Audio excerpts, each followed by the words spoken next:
Bismillahirrahmanirrahim.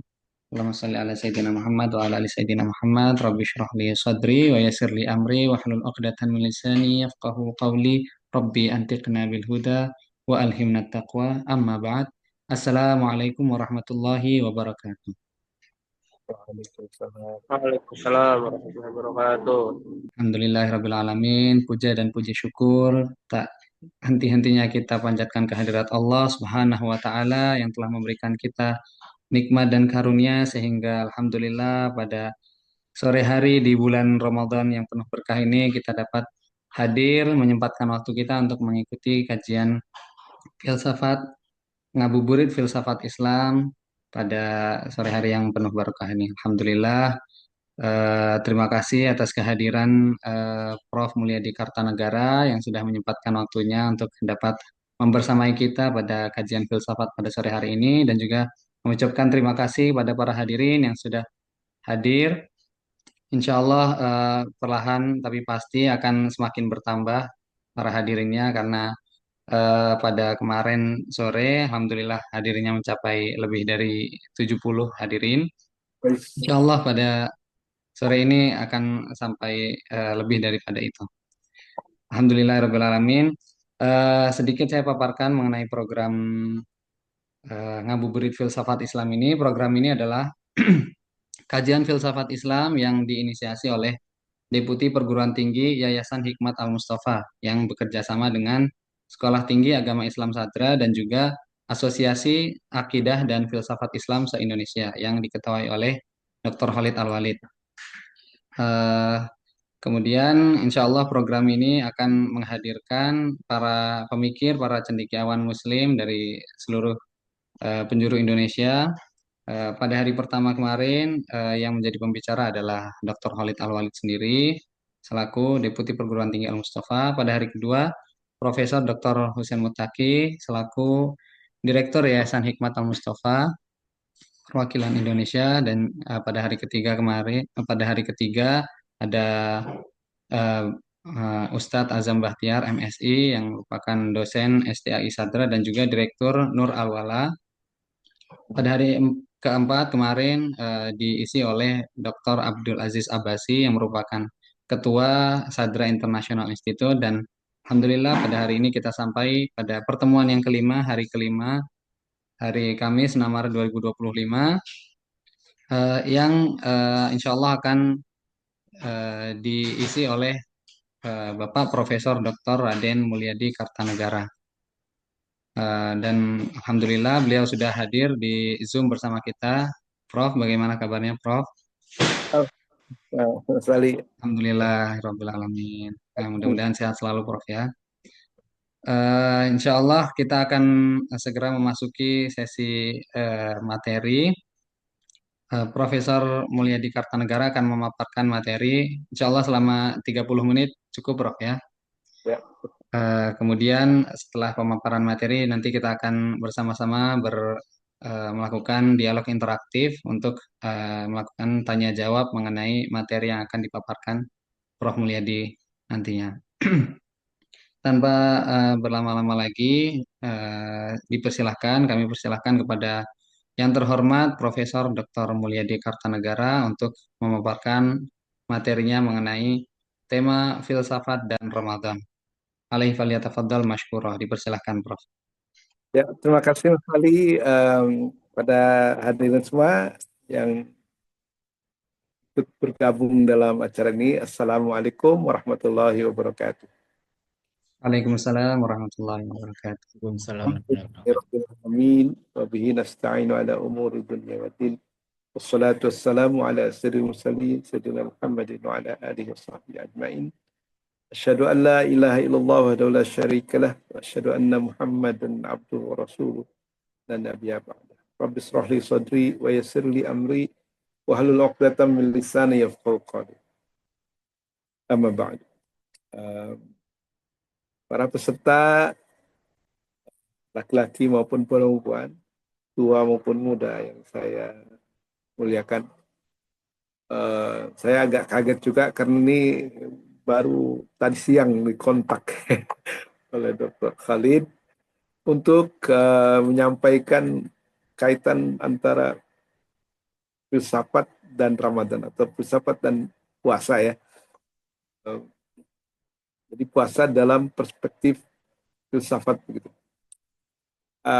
Ya agak ini dulu agak kagok juga ya karena saya belum pernah menyampaikan itu. Tapi ya saya mencoba ya. Ada beberapa catatan nih yang saya tulis ya. Pertama, hubungan antara filsafat dan puasa di bulan suci Ramadan bisa dilihat dari beberapa aspek ya sebenarnya. Pertama dalam hal makna dan tujuan dan dampaknya terhadap manusia. Satu, puasa sebagai pengendali diri dan pendidikan moral. Ya. Dalam filsafat moral, terutama dalam ajaran Stoikisme dan filsafat Islam, pengendalian diri atau self-control adalah kunci untuk mencapai kebijaksanaan.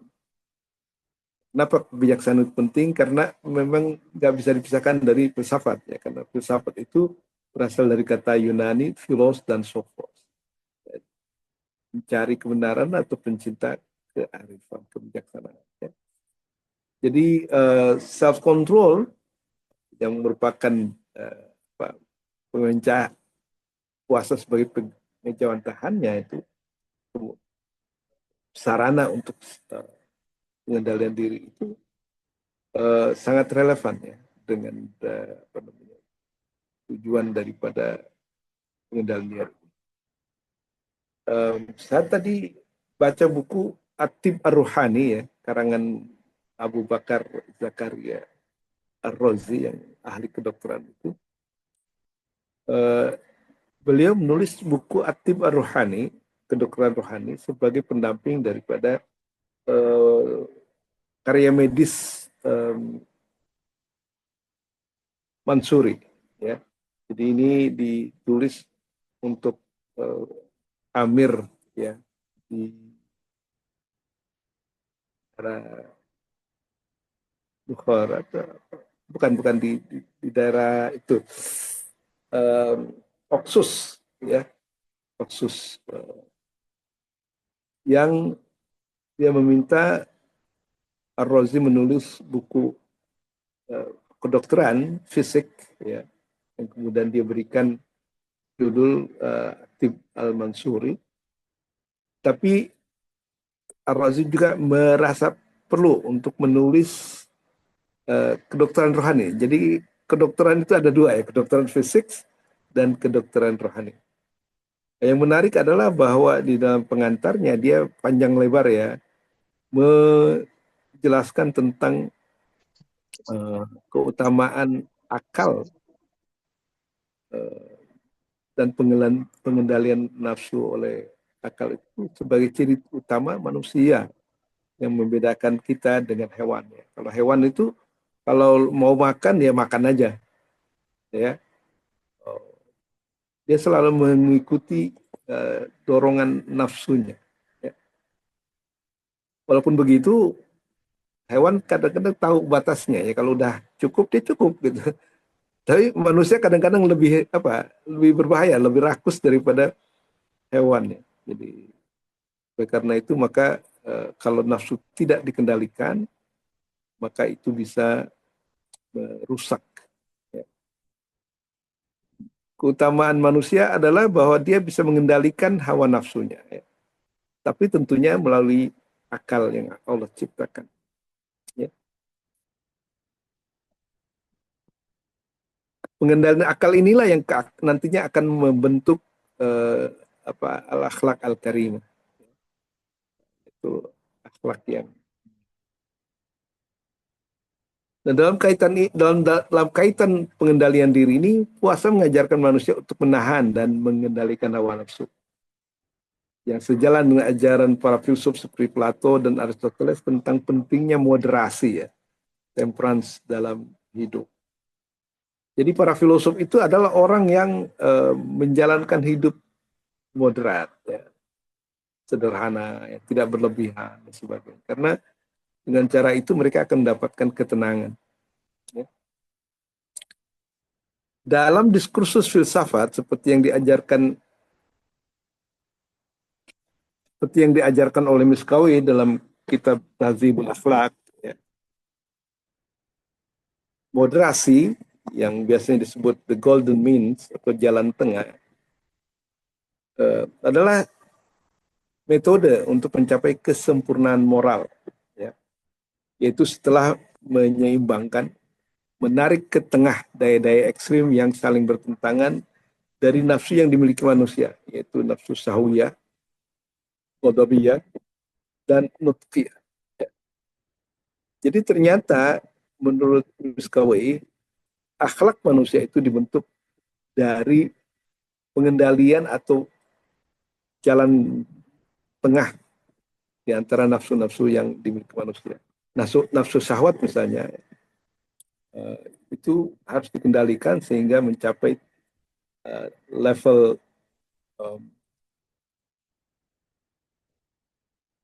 apa namanya, afifah, ya, level moderat, ya. Kemudian kalau nafsu ghadabiyah dikendalikan, maka akan tercapai yang disebut syuja, keberanian. Dan kalau jiwa rasional itu dikendalikan ke tengah-tengah, ditarik dari ekstrem kanan, ekstrem kiri, maka yang akan tercapai adalah hikmah. Ya. Jadi ada ifah, syuja'ah, dan hikmah. Itulah yang kemudian akan membentuk akhlak yang mulia. Nah, kalau ketiga keutamaan akhlak ini tercapai, yaitu ifah, syuja'ah, dan mulia, maka akan terciptalah yang keempat, yaitu adalah, keadilan. Dan keadilan ini merupakan tujuan akhir daripada penciptaan akhlak yang mulia. Oke, itu yang pertama. Ya. Sisi yang kedua adalah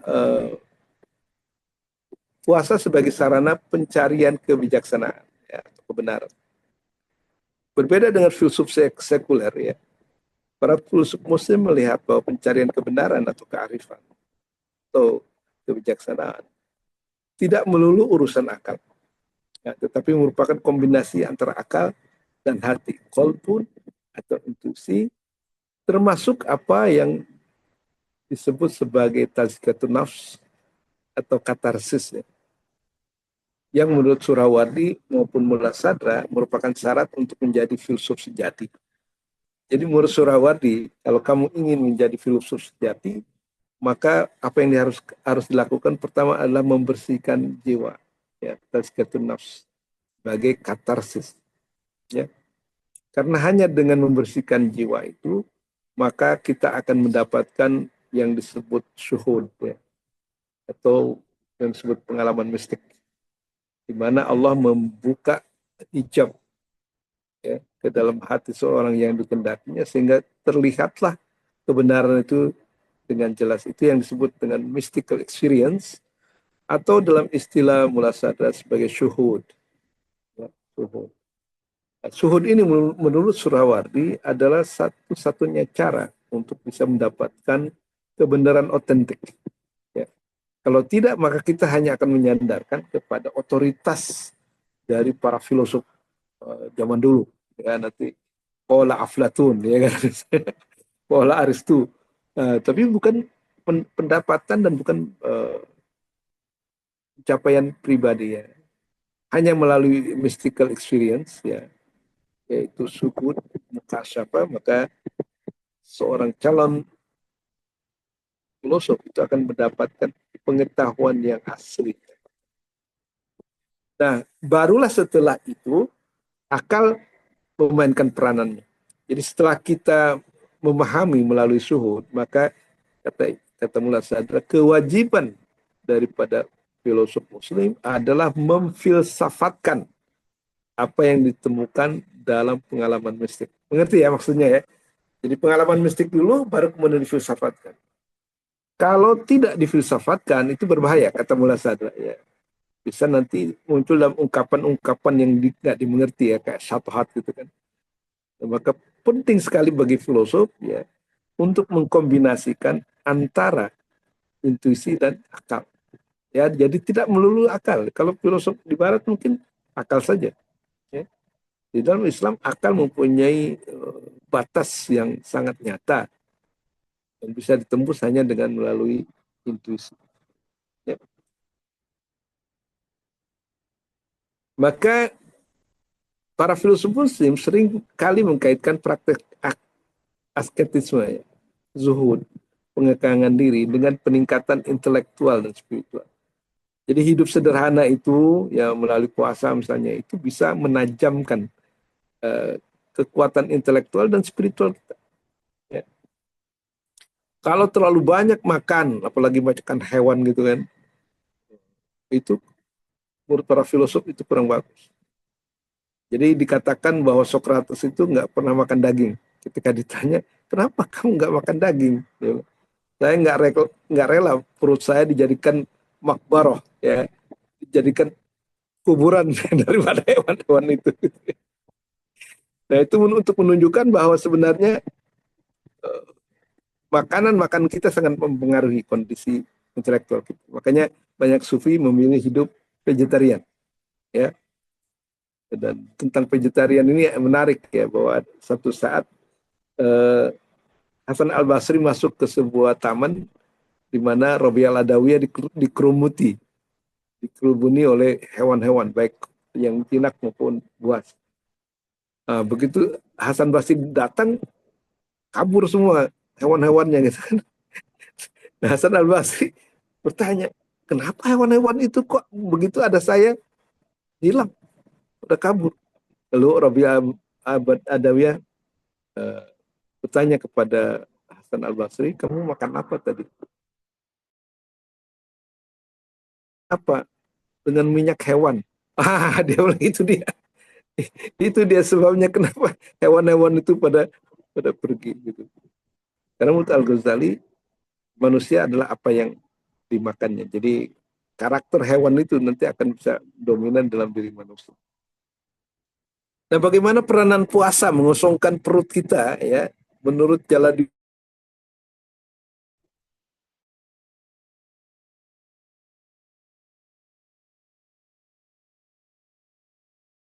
manusia ya.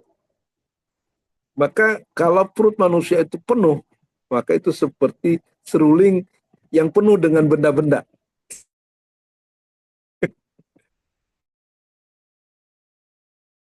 Harus dikosongkan. Jadi bambu itu harus dikosongkan. Kalau kita masukin kertas-kertas, ya mana bisa bunyi. Demikian katanya ya, kalau manusia kalau terlalu penuh ya perutnya dengan makanan, dia tidak akan intelektualitasnya dan spiritualitasnya tidak akan bunyi. Ya. Oleh karena itu perlu dikosongkan ya secara moderat agar pertumbuhan intelektual dan spiritual kita itu berkembang dengan baik. Jadi seperti seruling yang rongganya diisi penuh dengan benda-benda, tak akan bisa mengeluarkan suara yang merdu yang diharapkan. Demikian juga perut yang selalu penuh dengan makanan, maka dia tidak akan bisa bunyi. Ya.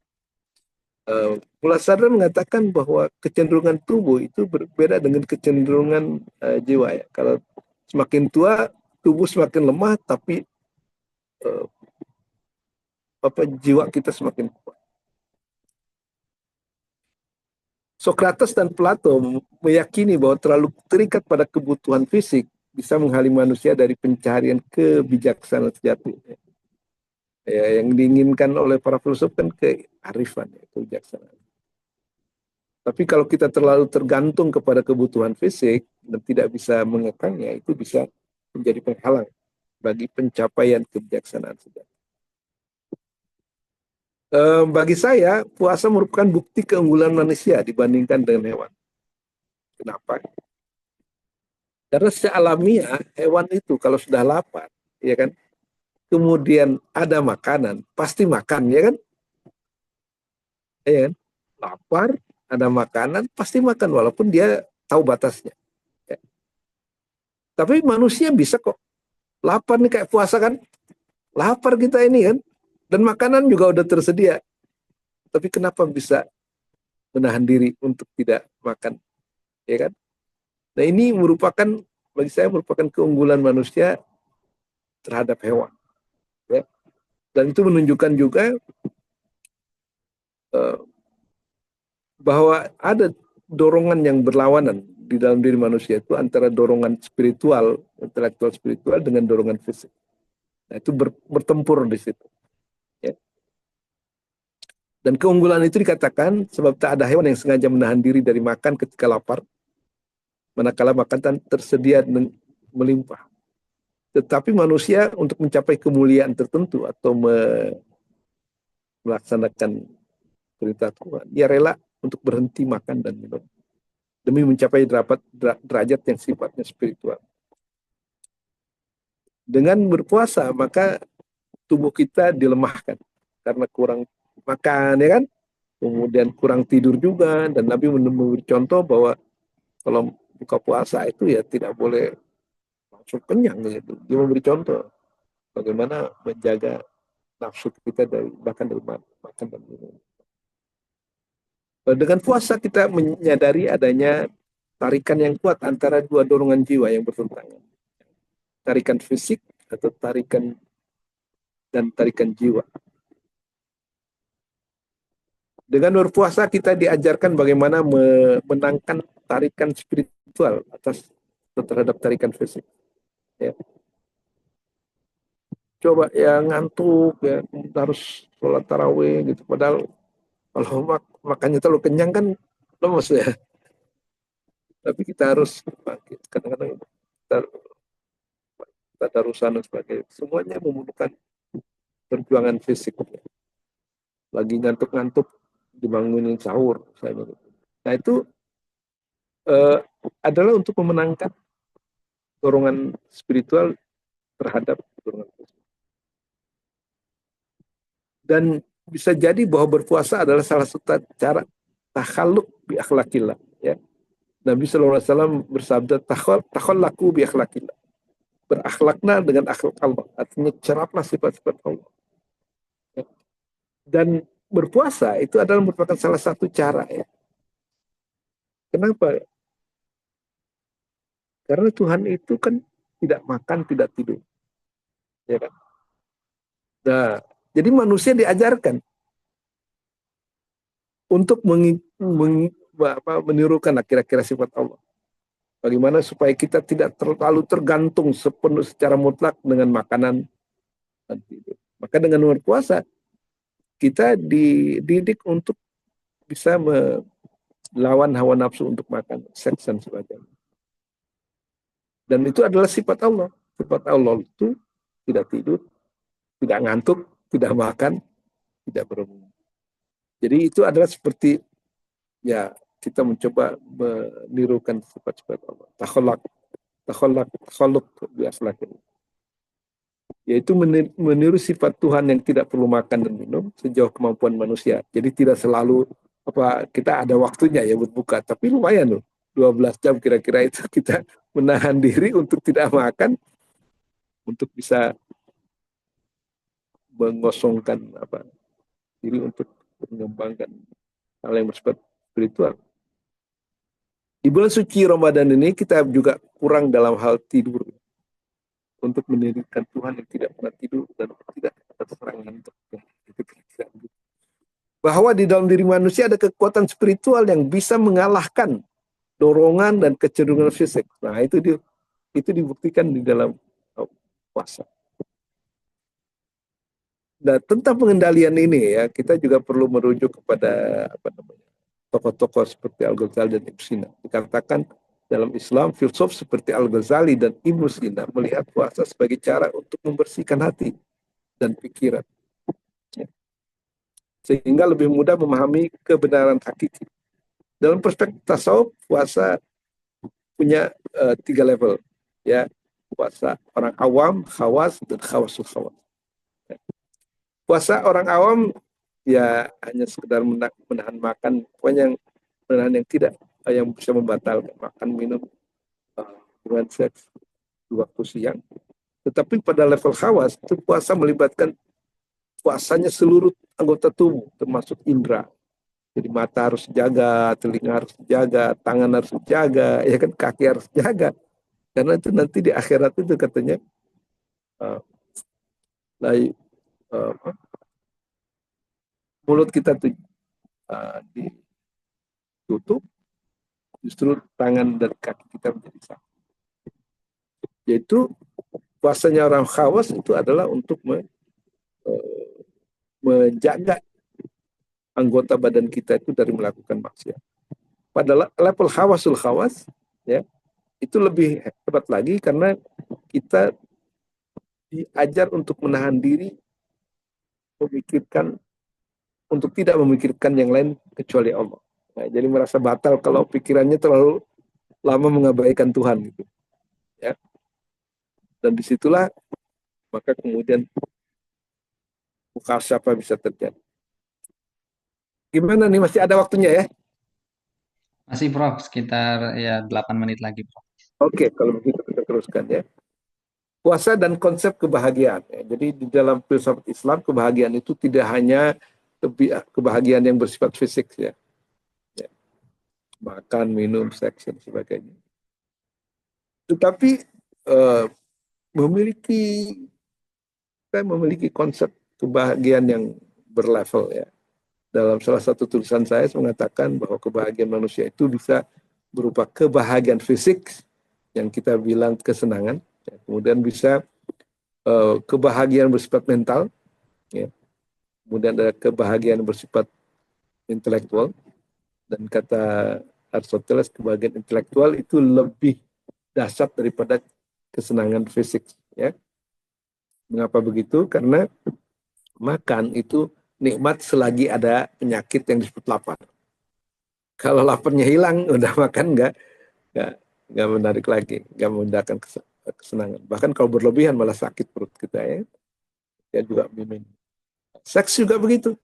Ya, ketika ada urge ya mungkin, tapi setelah itu, tapi kebahagiaan intelektual karena dia tidak ada batas, itu kapan saja kita mendapatkan ilmu yang baru, itu pasti akan menimbulkan kebahagiaan yang lebih kekal. Tapi tentu saja kata para sufi, kebahagiaan moral dan kebahagiaan spiritual itu jauh lebih baik ya, lebih sejati. Ya. Maka Aristoteles mendefinisikan kebahagiaan sejati sebagai eudaimonia, yaitu kerjaan jiwa yang mencapai kesempurnaan. Itu bisa dicapai dengan kebersihan hati dan ketenangan yang betul terjadi akibat kita mendekatkan diri kepada Tuhan, ya kan? Dengan zikir-zikir kita merasa nikmat dalam melakukan zikir Tuhan. Dan disitulah ada kebahagiaan yang sempurna, ya, bukan kebahagiaan yang terbatas seperti kebahagiaan fisik. Banyak orang yang kaya kemudian mati bunuh diri karena tidak mendapatkan kebahagiaan yang sejati. Bahan yang sejati tentu saja harus berasal dari benda-benda yang sejati. Kalau benda fisik pasti hancur. Kata Aristoteles, benda fisik itu pasti tunduk kepada hukum generasi dan korupsi, hukum kejadian dan kehancuran. Pasti semua benda yang fisik itu pasti hancur, ada batasnya, tidak abadi. Ya. Kuluman alaiha fanin wa yabqa wajh. Nah, kebahagiaan sejati adalah kebahagiaan yang berasal dari hal-hal yang tidak bersifat fisik tentunya. Nah, mendekatkan diri kepada Tuhan, ya kan? Itu akan mendatangkan kebahagiaan yang lebih sempurna kalau tidak terbatas. Puasa membantu manusia melepaskan diri dari ketergantungan materi dan menemukan kebahagiaan dan kesederhanaan dan kedekatan dengan yang ilahi. Ya. Maka kebahagiaan spiritual yaitu berada dalam hadirat Allah, dalam pelukan Allah, itu adalah merupakan kebahagiaan yang luar biasa, intimasi ya. Ya, itu adalah melebihi kebahagiaan apapun. Jadi kalau para wali lagi dekat dengan Allah itu kalau disuruh keluar gitu, diberi harta seluruh dunia, dia pilih intimasi itu. Karena itu kebahagiaan yang tidak ada taranya. Kebahagiaan fisik bagaimanapun itu bisa lenyap dalam seketika. Ya. Ingat itu ada api yang melahap LA, oh itu wah rumah-rumah yang miliaran tuh ya. Bahkan ada yang setengah triliun, itu habis dalam waktu sekejap. 2-3 hari hangus semua. Puluhan ribu itu. Nah begitu. Ya. Juga tadi puasa membantu manusia melepaskan diri dari ketergantungan materi. Jadi dengan menahan makan aja itu berarti kita bisa mengatasi ya, mentranscend ya kebutuhan makan. Demikian juga minum. Kemudian yang keempat itu ada puasa dan kesadaran metafisik. Ya. Dalam filsafat Islam, puasa tidak hanya menahan lapar, tapi juga bertujuan untuk pencucian jiwa. Ibnu Arabi melihat puasa sebagai cara untuk mencapai fana, ya, kepunahan ego. Ya, sehingga manusia bisa menyadari hakikat keberadaannya. Ya. Jadi fana itu adalah hilangnya, ada yang mengatakan hilangnya kesadaran kita sebagai wujud. Karena sesungguhnya kita nggak punya wujud. Tapi juga bisa dikatakan hilangnya ego. Karena berhala yang paling besar yang menghalangi kita kepada Tuhan adalah ego. Maka Imam Hussein itu benar-benar kepalanya dipenggal. Yang itu sebenarnya melambangkan dibunuhnya nafsu, dibunuhnya ego. Kalau orang sudah nggak punya kepala, maka yang menjadi pendengaran adalah pendengaran Allah. Ya, ketika bicara dia adalah melalui mulut Allah. Allah berbicara melalui mereka. Penglihatannya penglihatan Tuhan, pendengaran Tuhan, dan dia sudah mati sebagai ego. Maka apapun yang dilakukan itu adalah Allah yang melakukannya. Ingat ada ayat wa ma romaita iz romaita walakin Allah roma. Bukan engkau yang melempar ya Muhammad ketika engkau melempar, tapi Allah lah yang melempar. Jadi Nabi Muhammad menjadi mazhar tajalli daripada afal Allah. Wa ma yantiqu anil hawa in huwa illa wahyu. Ketika Nabi bicara tidak berdasarkan hawa nafsu, maka apa yang katakannya adalah merupakan wahyu juga. Ya? Jadi kita ada 3 hijab yang menghalangi kita dengan Tuhan. Hijab pertama adalah hijab kegelapan, yang kedua hijab cahaya, yang ketiga adalah hijab wujud. Ya, kalau kita sudah melampaui hijab wujud, maka kita akan fana dan hidup dalam bako. Dalam tradisi filsafat timur seperti Buddha dan Hindu, praktek tapa brata atau semacam puasa juga digunakan untuk mendekatkan diri kepada realitas seperti itu. Jadi kesimpulannya ya, boleh simpulkan dari perspektif filsafat, puasa bukan sekedar menahan makan dan minum, tapi juga sebuah latihan etika, jalan menuju kebijaksanaan dan sarana memahami realitas yang lebih dalam. Dalam perspektif tasawuf, la ilaha illallah itu diartikan la hakikota illallah. Tidak ada realitas yang sejati kecuali Allah. Dan itu hanya bisa dicapai dengan dalam mekanisme fana. Ya. Itu saja barangkali yang bisa saya sampaikan ya sebagai pengantar ya, Mas. Mudah-mudahan bermanfaat. Sebentar satu bila taufiq hidayah. Wassalamualaikum warahmatullahi wabarakatuh. Waalaikumsalam warahmatullahi wabarakatuh. Subhanallah. Prof. Mulyadi mengatakan ini pengantar, tapi seperti daging semua ini ya. Daging semua. Ya, mungkin barangkali kita lebih mematangkan kembali daging-dagingnya dengan pertanyaan-pertanyaan ya. Para hadirin dipersilahkan bagi yang berminat untuk bertanya, dipersilahkan untuk mengangkat tangan, kemudian mengajukan pertanyaan. Ya, dengan aduh Prof, terima kasih nih, banyak sekali mengingatkan. Saya Yuyu Wahyu dari BRIN, Pak. Saya ahli utama bidang antena propagasi dan radar. Nah, saya ya. Ya. Itu Puspitek saya tinggalnya. Oh, Puspitek ya. Iya. Ya, beberapa pertanyaan nih, Prof. Sebenarnya banyak pertanyaannya nih. Yang pertama adalah masalah makan tadi ya. Ya. Saya dengar memang yang vegetarian itu banyaknya filosof ya. Yang makan daging itu tukang perang gitu ya. Gitu. Nah, apakah moderasi itu nggak seimbang, Prof? Maksudnya dia makan daging juga ya di tengah lah gitu ya. Yeah. Saya dengar di Ahlul Bait itu malah kalau 10 hari nggak makan daging itu keimanannya dipertanyakan katanya. Karena nanti kalau perang gimana? Nggak ada kekuatan kalau makan sayur terus itu ya. Yeah. Itu yang pertama. Yang kedua adalah moderasi dari agama ya. Kan kita tahulah di dunia ini ada Syiah, ada Sunni, ada Wahabi ya ISIS-nya dan lain-lain. Nah itu menurut Prof yang moderasi yang mana ya? Yang ketiga, perbedaan antara wahdatul wujud dengan wahdatul syuhud. Ya. Yang terakhir, yang nomor 4, saya dengar ada doktor filsafat ya. Dia disertasinya mengenai irfan ya. Irfan Nadore, Prof ya, irfan teori itu ya. Katanya sekarang ini orang terlalu lebar membahas irfan ya. Padahal kita ini cukupnya hanya sedikit itu ya. Maksudnya enggak selebar itu gitu. Nah, apakah itu berarti tidak itu membatasi kreativitas manusia itu? Mungkin itu dulu Prof. Hatur nuhun. Terima kasih. Sama-sama ya. Jadi moderasi ini memang moderasi itu kunci ya. Dan banyak filosof ya termasuk Ar-Razi itu menyebutnya falsafah. Ya. Jadi cara hidup filosof ya. Ada philosophical way of life. Dia seorang dokter, tapi dia juga menulis kedokteran rohani. Bagi menarik ya menurut saya, dia mengkritik orang yang terlalu ekstrim, ya kayak orang Hindu yang menyiksa dirinya dan sebagainya ya. Juga orang mengkritik orang yang ibadah terlalu ibadahnya terlalu gencar sampai melupakan yang lain.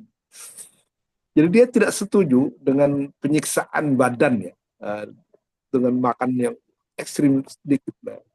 Karena apa? Karena dia bilang Allah SWT itu Maha Pengasih dan penyayang, bahkan bukan hanya kepada manusia, hewan-hewan saja juga sayang. Jadi kalau Allah menjaga kesehatan hewan-hewan, pasti dia juga ingin menjaga kesehatan manusia. Kesehatan manusia itu adalah berada pada sikap moderat dari baik gerak maupun makan. Jadi Maimonides dalam bukunya Tadbirus Shihah, dia mengatakan bahwa penyakit manusia itu muncul dari dua hal. Terlalu banyak atau sedikit makan, dan kedua terlalu banyak atau sedikit gerak. Nah, jadi harus moderat. Kalau terlalu banyak gerak juga bisa bahaya. Kurang gerak, bahaya. Terlalu banyak makan, juga bahaya. Terlalu sedikit makan, nggak bahaya. Jadi itu. Nah, dia sebagai dokter tentunya tahu tubuh membutuhkan apa, kan begitu ya. Nah, jadi moderasi itu tidak dikendaki ekstrim tidak dikendaki oleh Islam dan para filosof. Ya, dia mengkritik misalnya tradisi Hindu yang membakar diri ya, apalah gitu. Itu dia bilang nggak ada ajaran seperti itu di mana?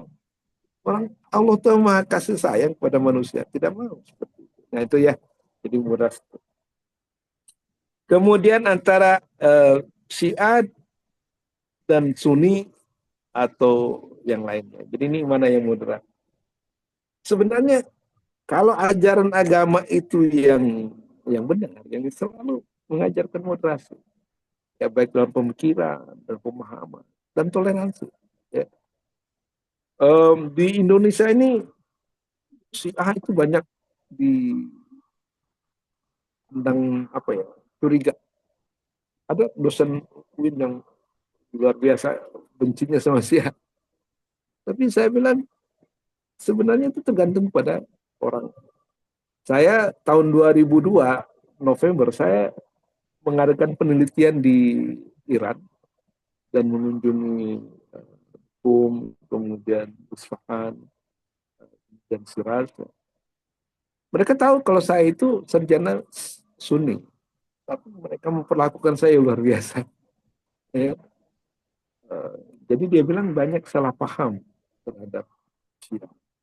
Dan banyak yang dilebih-lebihkan. Misalnya waktu saya datang ke sana itu kan baru saja terjadi yang katanya ada wanita yang pakai kerudungnya kurang bagus sampai tahan dan meninggal.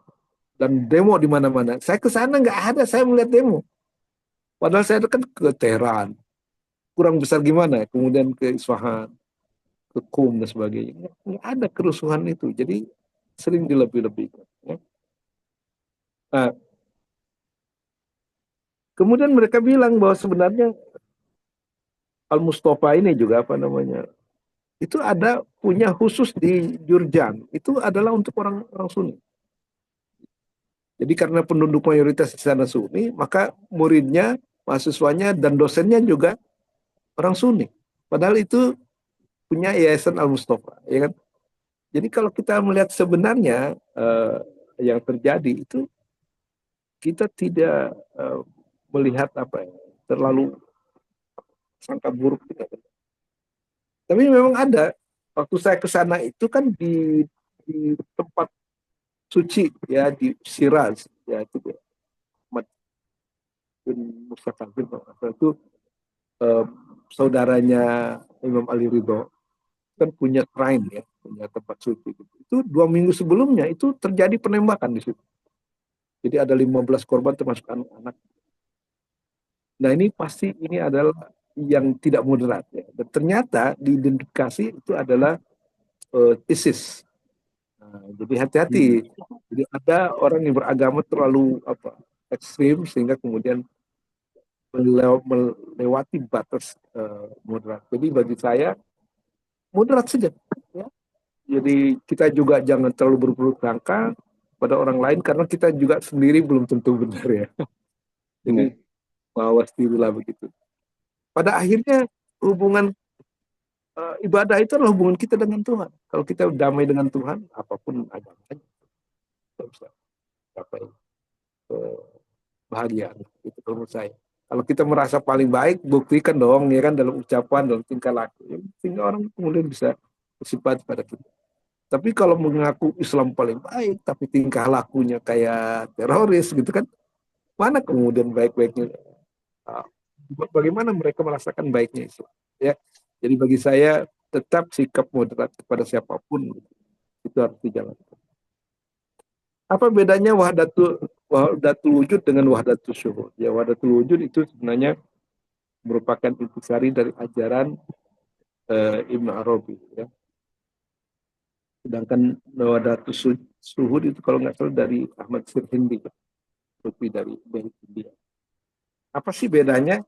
Ya sebenarnya sih pada hakikatnya nggak ada bedanya. Cuman klaim mereka yang wahdatul syuhud dalam mengiring wahdatul wujud, dia mengatakan wahdatul wujud itu ya, itu seperti orang melihat bulan tapi melalui pantulan air atau telaga. Ya. Dia kira bahwa itu bulan, padahal itu sebenarnya bukan bulan, bukan bulan yang sejati. Ya. Kalau wahdatul syuhud maka bulan apa dia menyaksikan bulan itu di langit.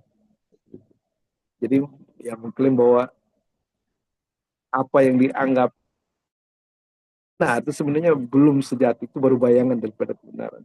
Wahdatul syuhud mengatakan inilah yang apa namanya yang kita persepsi dengan secara langsung itu yang syuhud itu yang lebih utama.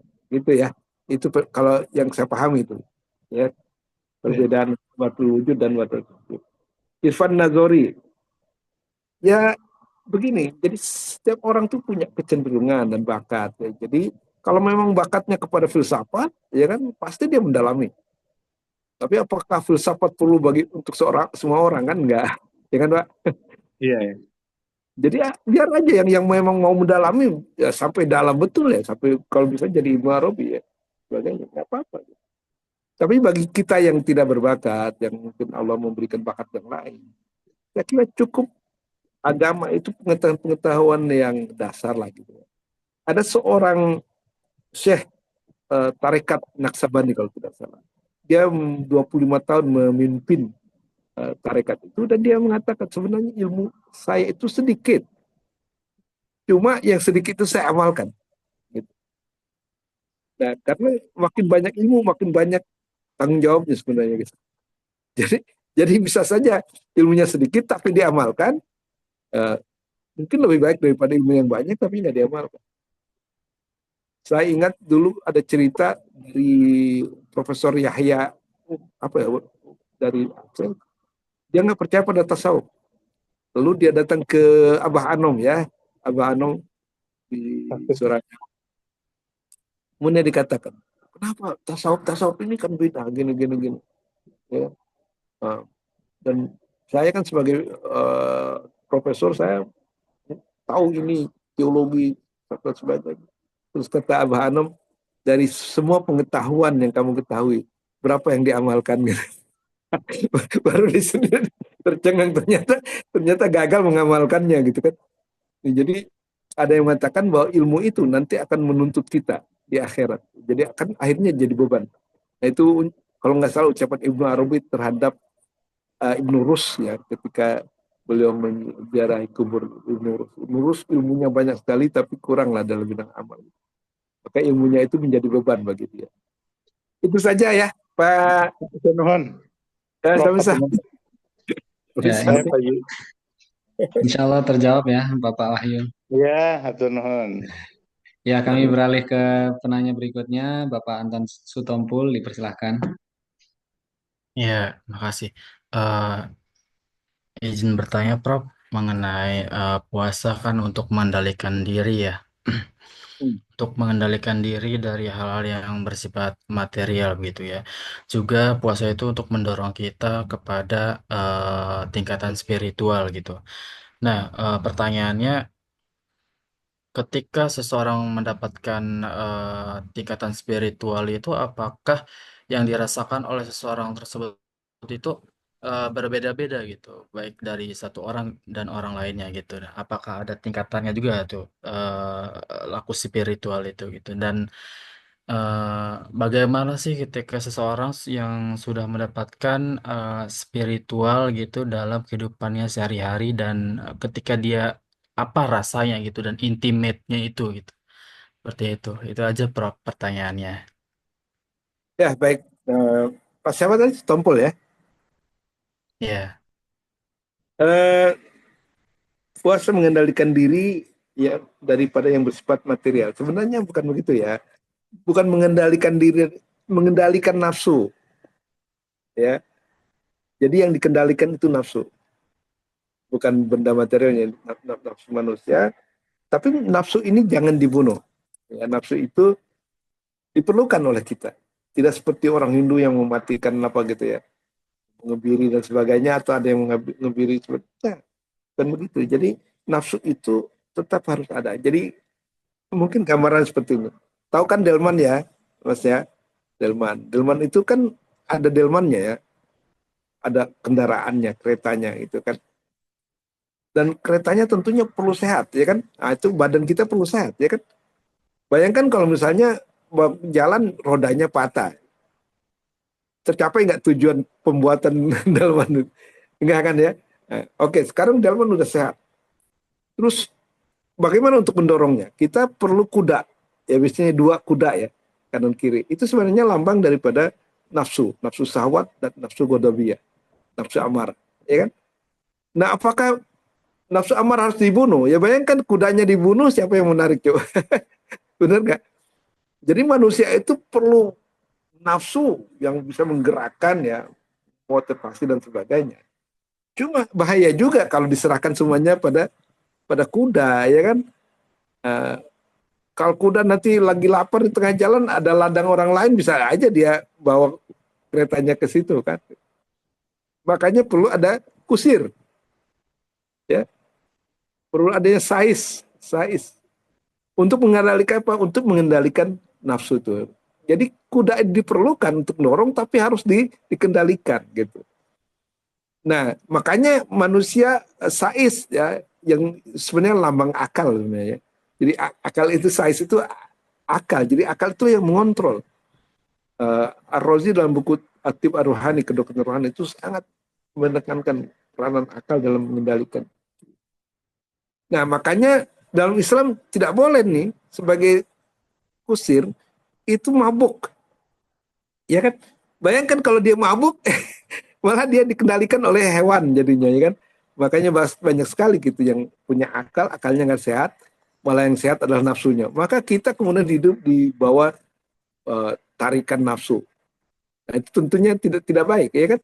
Nah, itulah dia. Jadi puasa itu kita mengendalikan nafsu. Jangan dibunuh, benar nafsu. Nah, tapi kusir itu kan hanya sopir gitu. Kemana dia pergi, tahu nggak? Ya nggak tahu, kecuali dikasih tahu oleh tuannya, ya kan? Ditanya, ini kamu Bapak naik delman itu mau kemana? Nah, si tuan inilah yang memberitahu mau ke sana. Ya, jadi akal hanya sebagai sopir. Nah, apa raja itu? Raja itulah hati. Jadi hati itu, ya kan, itu memerintahkan akal, dan akal mengendalikan nafsu supaya apa namanya tercapai tujuan. Nah, jadi nggak ada yang dikorbankan, ya, nggak ada. Jadi jangan membunuh nafsu. Nafsu itu kan ada nafsu yang baik, ada yang, tapi nafsu perlu dikendalikan. Nah, seperti itu. Sekarang tentang tingkatan spiritual, ya, tingkatan spiritual. Jadi manusia itu bermacam-macam tingkatan. Ya, bahkan orang yang sudah mendapatkan pengalaman spiritual itu bisa bermacam-macam tingkatan. Ya. Maka ada wali, ada mukmin, kemudian ada insan kamil, ya kan? Ada ya pokoknya macam-macam sebutan. Itu menunjukkan peringkat. Bahkan di antara para nabi itu juga kan ada peringkatnya, ya kan? Ya. Jadi ada nabi yang uzma, ya kan? Misalnya 5 nabi yang besar itu, ya. Ada juga yang biasa gitu. Ada yang hanya menerima wahyu tapi tidak diwajibkan untuk menyiarkan. Yaitu jenderal nabi. Kalau rasul kan mendapatkan wahyu tapi juga diperintahkan untuk mengajarkan. Itu lain lagi levelnya. Bahkan di antara para mursalin itu pun, para rasul itu ada tingkat-tingkatannya macam-macam. Ya, jadi pengalaman spiritual seperti itu. Nah, itu tergambar misalnya dikatakan kalau kita sudah dekat dengan Allah itu kita diundang ke courts, ya, di dalam istana itu ada tempat khusus untuk menerima orang-orang terdekat. Jadi Allah itu nanti akan mengumpulkan para aulia, para kekasihnya itu, ya, itu di courts-nya itu. Itu malaikat tidak ada yang diizinkan ke situ. Malaikat hanya bisa sampai Sidratul Muntaha. Hanya orang-orang pilihan yang bisa berada dekat dengan di hadarat Allah. Dan di situ pun sebenarnya mereka punya lingkaran, ya, punya kelas-kelas gitu. Jadi yang paling dekat itu kelas pertama, kedua, ketiga sampai kelima, ya. Dan yang kelima ini iri sekali karena tidak bisa menempati yang keempat begitu. Jadi itu menunjukkan bahwa di antara para wali pun kepada kekasih Allah itu ada tingkatan-tingkatan. Seperti itu, ya Mas. Jadi tingkatan itu misalnya kita sama-sama di kelas ini, tapi pengetahuan yang satu itu lebih daripada pengetahuan yang lain. Nah, seperti itu, ya Mas, ya. Bagaimana rasanya? Kalau penampilan, wali itu nggak beda dengan yang lain. Ya, kalau penampilan fisik, itu mereka ada yang jualan ini, ya kan, ada yang itu, pokoknya profesi biasa. Tapi di sisi Allah, mereka sangat istimewa. Mereka sangat mencintai Allah dan sangat dicintai Allah, dan Allah selalu melindungi, ya, dan memberikan hajatnya, ya, menunaikan hajat apa saja. Mereka itu tidak tergantung pada yang lain kecuali Allah saja. Ya, jadi kalau orang sudah mendapat punya dalam benaknya Allah. Begitu ya Mas, ya, kira-kira. Ya, Prof. Oke. Ya, insya Allah sudah terjawab ya Bapak Anton. Beranjak ke penanya terakhir mungkin ya Prof. Sebelum kita menjelang berbuka puasa dari Bapak Junaidi, dipersilahkan Pak Junaidi untuk mengajukan pertanyaannya. Baik, terima kasih kesempatannya. Izin bertanya, Prof.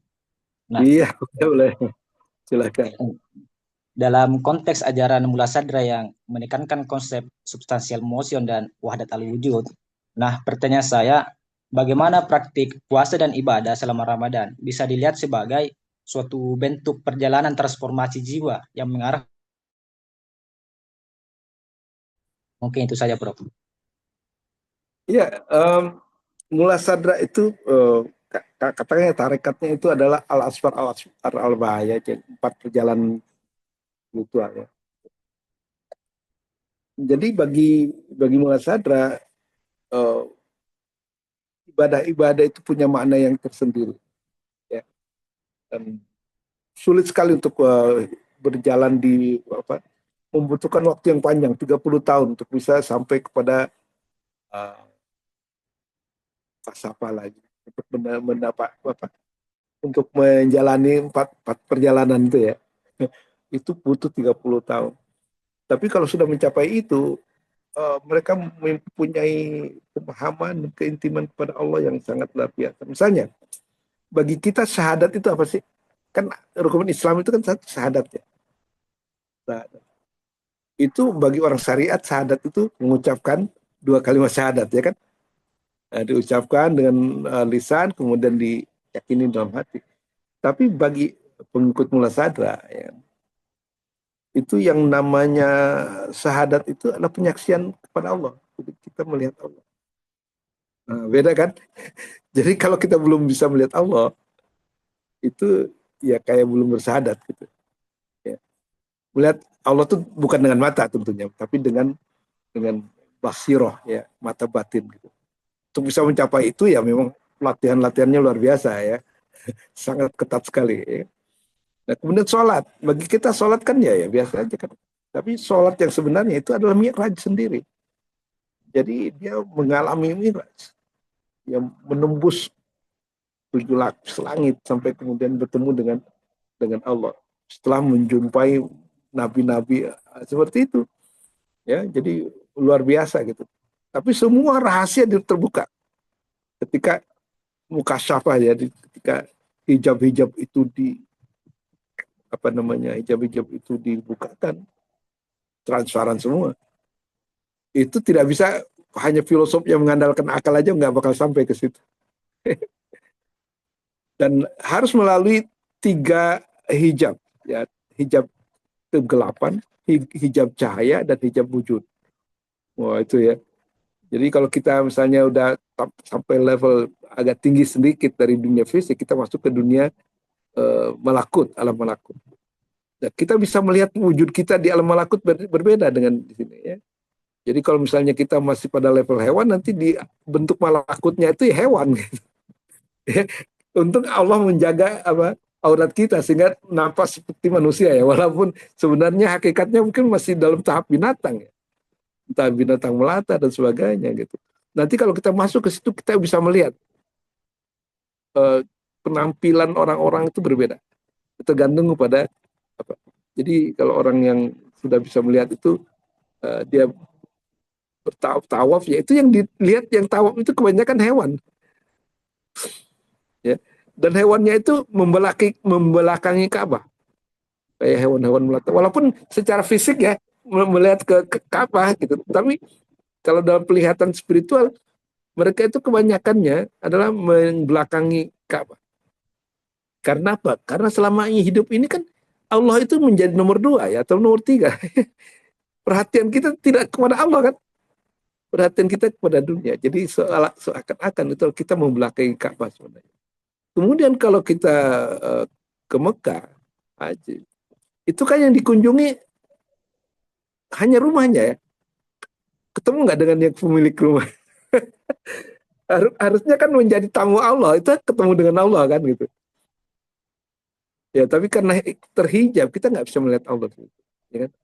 Maka kata Imam Junaid al-Baghdadi, ketika ada orang yang datang memberitahu bahwa dia baru dari Mekah, dia bilang, ketika kamu tahu, kamu melihat pemilik rumahnya enggak? Oh enggak ya, yang lihat ada Ka'bah aja. Waduh, dia bilang, alangkah malangnya ya, kita berkunjung pada seorang teman beribu-ribu mil gitu, kilometer, tapi tidak ditemui kecuali rumahnya saja. Maka kata dia, kalau kamu, itu saya akan kembali lagi sampai kita bertemu dengan yang pemilik rumah gitu. Nah itu spiritual itu seperti itu ya. Dan pada waktu haji saya yang kedua itu saya menemukan orang Pakistan tuh nangis. Dia nggak baca doa, dia baca puisi. Seolah-olah dia melihat Tuhannya gitu. Melihat Allah di situ dan ya mengadukan nasibnya gitu. Nah, jadi ada hal-hal yang itu yang pertama. Yang pertama adalah hijab kegelapan. Nanti kalau kita masuk ke alam malakut, itu katanya cahaya Allah itu terang sekali. Sehingga menutupi mata kita kepada yang lain. Jadi hanya kepada Allah kita perhatian kita. Tapi itu pun sebenarnya masih menjadi hijab. Ya. Jadi cahaya itu kadang-kadang bisa menjadi hijab. Ya. Coba kalau cahaya terlalu terang, bisa melihat nggak? Enggak kan? Yang namanya silau itu kan berarti kami lihat. Padahal bukan nggak ada terlalu terang. Nah kita juga harus kemudian kalau ikut mulasada harus menembus cahaya itu, menghilangkan cahaya. Kemudian setelah sampai pada tingkat itu, kita juga harus menyingkapkan hijab wujud. Jadi kalau kita masih mengaku dirinya ada dan Tuhan ada, masih ada yang disembah dan yang menyembah, itu belum sempurna tuh, ya. Sampai kemudian kita menghilangkan wujud kita dalam fana, sehingga kemudian hijab wujud pun terbuka. Maka kita tinggal hanya Allah saja yang ada. Kita nggak ada. Nah itu seperti itu. Nanti kalau sudah sampai itu kita balik lagi ke dunia.